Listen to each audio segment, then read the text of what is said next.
ગુજરાતમાં હું આપની સાથે નિલેશ રાઠોડ સમાચારની શરૂઆત કરીએ જૂનાગઢથી. તો જૂનાગઢ મહાનગરપાલિકામાં ભ્રષ્ટાચાર અને અણઘડ વહીવટના ગંભીર આક્ષેપો સાથે રાજકારણ ગરમાયું છે.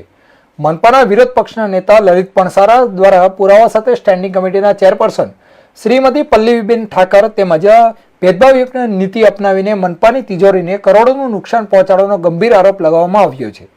મહાનગરપાલિકાના વિપક્ષના નેતા લલિત પણસારાએ ગત 26/5/2026 રોજ સ્ટેન્ડિંગ કમિટીના ઠરાવ નંબર 47 મુજબ વોર્ડ નંબર 1 થી 15 બાંધકામ શાખાના વાર્ષિક કોન્ટ્રાક્ટરની મુદ્દત નવા ટેન્ડર ન થાય ત્યાં સુધી લંબાવીને 25% સુધીનો વધારાનો ખર્ચ કરવાની મંજૂરી અપાઈ હતી.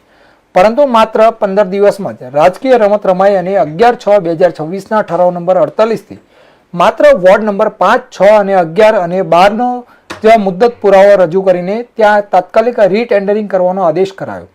આશ્ચર્યની વાત તો એ છે કે જે 4 વોર્ડના ટેન્ડર રદ કરાયા ત્યાં એજન્સી KM ઓડેદરા અનુક્રમે 12.1%, 9.85% અને 10.12% અને 2005% જેવા ખૂબ જ નીચા ભાવથી કામ કરતી હતી, જેનાથી મનપાની તિજોરીને અંદાજે 92,97,000નો સીધો ફાયદો થઈ રહ્યો હતો. બીજી તરફ ઊંચા ભાવ હતા તેમનો મુદ્દત વધારો યથાવત રાખવામાં આવ્યો છે.